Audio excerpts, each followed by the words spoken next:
So my first question is just to get some clarification on what a Barnet consequential is. Could you clarify that?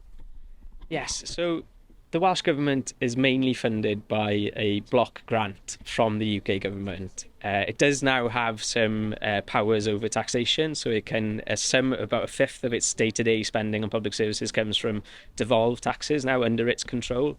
But the bulk of spending comes from a block grant. And that block grant changes according to what happens to spending in England. So when the UK government decides to spend on areas that are devolved to Wales, so for instance on health or schools in England, that triggers a population-based share of that spending to Wales. So the consequential funding then, the Barnet consequential through the Barnet formula, is the additional funding that the Welsh Government gets as a result of spending in England. Have there been any times in the past, let's say 20 years, where Wales is possibly doing a bit better than England, let's say financially, but the Barnet formula may be holding back spending in some way?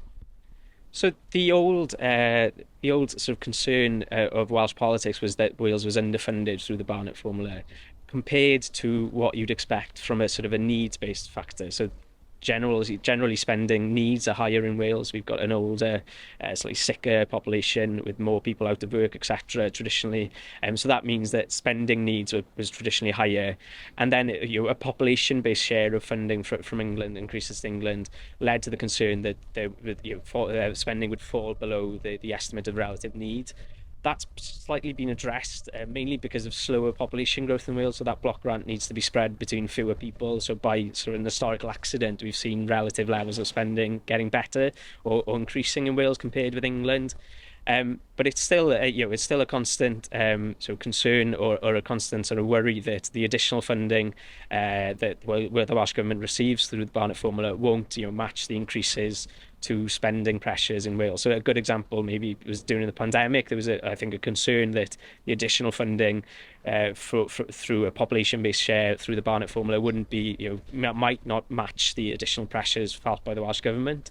In the end, I think the Welsh Government sort of controlled its costs better than the UK government during the pandemic. So, for instance, spending on PPE and test and trace in Wales was much lower per person. So the Welsh Government benefited then from a population-based share of spending, and it could spend then on other areas such as increasing business support. So there are some, that's the big maybe example of divergence in sort of the fiscal outlook was during the pandemic and the costs for the Welsh Government.